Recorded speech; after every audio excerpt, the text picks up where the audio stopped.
าวหลายอยู่บริคำไซนะโอ้บ้านนั้นอยู่ภาคเหนือเลยเนาะเดี๋ยวนี้เขากำลังที่เดินทางแต่บ้านหนองเกิดเนาะที่ไปใส่บ้านตาดกับเนาะเดี๋ยวติดตามกันเนาะมาใส่บ้านตาดเดี๋ยวนี้หนาวหลายเนาะโอ้สุดยอดเลยมือสั้นเลยทีมงานหัวหน้าของเราเนาะหนาวหลายอยู่บริคำไซนะมือจุดแข็งน้องมือจุดแข็งเลยนะไม่ได้เลยหนาวเด้อครับพี่น้องอยู่ใกล้ขอเชิญเนาะตักวาดอยู่อันตากครับเนาะเป็นประสบการณ์ใหม่เนาะฝากเด้อไปมาถามได้ถามบ้านได้ให้บ้านหนองเกิดพันพาไปเนาะบ้านนั้นอยู่บ้านหนองเกิดเมืองท่าพระวาดแขกบริคำไซเนาะไปเนาะมื้อนี้เพื่อนเป็นมือตักวาดเนาะตักวาดอยู่วัดตาดกับเนาะ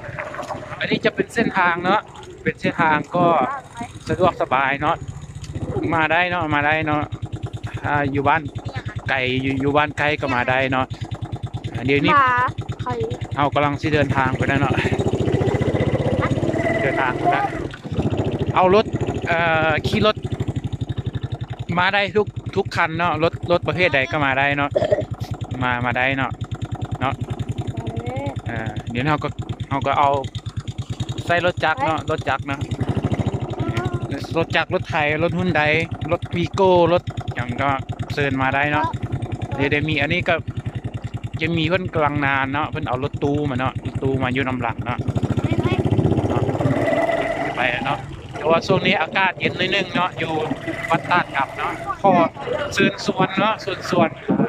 พ่อแม่พี่น้องอยู่ไกลหรืออยู่ไกลเนาะเคยเอาประสบการณ์ครั้งใหม่เนาะที่วัดตาดกับเนาะทางที่นี่ทางไปก็สะดวกสบายเนาะทางไปก็สะดวกสบายเนาะที่ก็เป็นกำลังขึ้นเนาะที่กะที่มือแข็งมุกไหลแล้วเนาะโอ้โหเลยเจอแบบนี้มาทอนเนาะแบบท้าทายสุดเลยทำมือแข็งทำขี้มูกไหลหนาวสุดเลยเราต้องไปไกลก็ได้เนาะถ้าบรรยากาศหนาวนะเรียนเข้าไปป่าอยู่บ้านเฮานะต้องเสี่ยงเนี่ยขี่รถไปไกลเนาะบรรยากาศไกลบ้านเฮานี่สบายเด็ด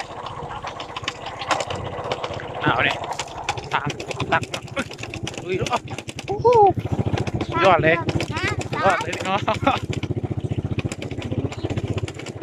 น้องไปเนาะโ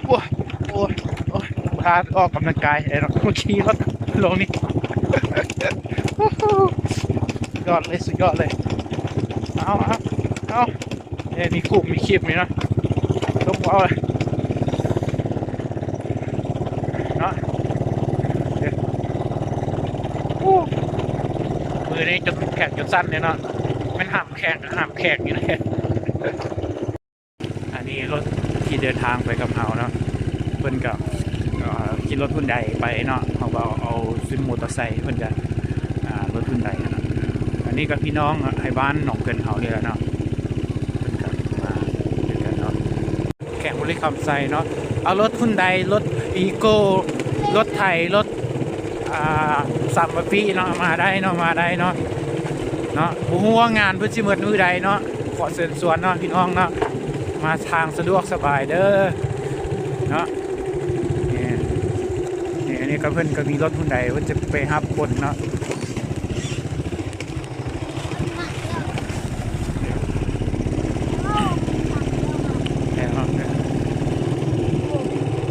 ทางก็รถเที่ยวไปง่ายเนาะ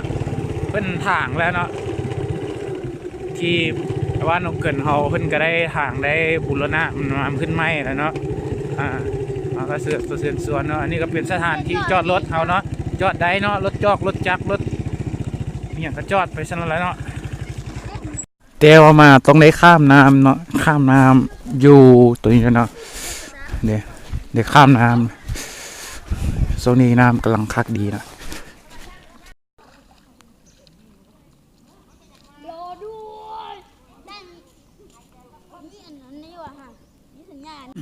กำลังสิไปกันเนาะอากาศมันหนาวหลายเนาะเป็นยามที่เราจะมาผจญภัยเนาะถ้าไปสำหรับคนที่มักที่มาผจญภัยเนาะแนะนำเลยเนาะสถานที่นี้เลยตาดกับเนาะเดี๋ยวไปละเอาไปนำกันเนาะพี่น้องเฮ้ยทั้งหนาวทั้งเย็นไปต่อกันโหตีนเปียกเนาะเองเนาะเขาก็สิมาพบกับทีนี้จะเป็นห้องน้ำอีกห้องนึงเนาะที่เราต้องได้ข้ามน้ำคือขึ้นมาเนาะเนี่ยอันนี้จะเป็นห้องน้ำอีกห้องนึงที่จะไปตาดกับอีกใดอีกส่วนหนึ่งเนาะเขาก็โอ้บรรยากาศมันหนาวอีหลีถ้าอยากมาผจญภัยอีกเนาะบ่ฮู้ว่าอยู่ตาดกับเพิ่นอาจจะมีคนเป็นคนอยู่หรือพายุถ้ามีพายุมีอาจก็จะดีกันเนาะผมก็จะได้มานอนอยู่นี่เลยเนี่ยออกบรรยากาศที่ตาดกับไปเลยเนาะนี่ก็ไปมันเจอกับแม่น้ำอีกตาดอีกแล้วเนาะเหมาะกับการมาดินน้ำย้อนใจเนาะนี่ก็มีทีมงานน้อยเขาเนาะทีมงานน้อย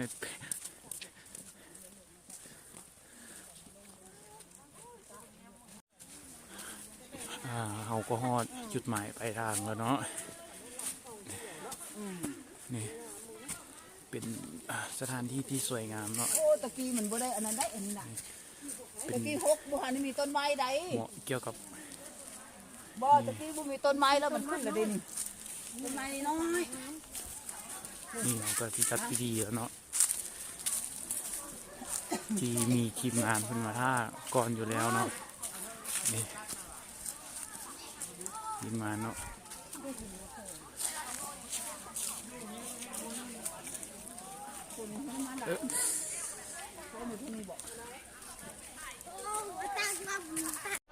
เนาะทีนี้เขาก็ฮอดวัดตาดกำเนาะที่เดินทางมาบ่ฮอดประมาณ13 นาทีอ่ะแล้วก็ฮอดตาดกำเนาะอันนี้ก็จะเป็นทางหลังนี่ก็จะเป็นเพิ่นกำลังจะใส่เทศกาลเกี่ยวกับบุญวัดธาตุบุญตาดกำเนาะเนี่ยก็จะมีจัดนี่จะมีตักบาตรเนาะจะมีตักบาตรเนาะจะมีตักบาตรเดี๋ยวเรามาเบิ่งวิวว่าวิวตอนน้ำแห้งนี่จะเป็นจังไงเนาะของวิวตาดกับเนาะเราจะมาเบิ่งเลยอันนี้จะเป็นวิวข้างหลังเนาะที่ตอนที่น้ำมันแห้งแล้วตอนนี้ประมาณเดือน12เนาะน้ำแห้งลงเลยน้ำอาจจะใสดีแล้วก็จะมีน้ำตกตาดเล็กน้อยเนาะเหมาะสำหรับพักผ่อนหรือเหมาะสำหรับเกี่ยวกับการจะมาพักผ่อนหรือย้อนใจหรือแบบมาเอาบุญหรือมาจำศีลอยู่นี่เนาะก็สามารถมาได้เนาะนี่น้ำใสดีเลย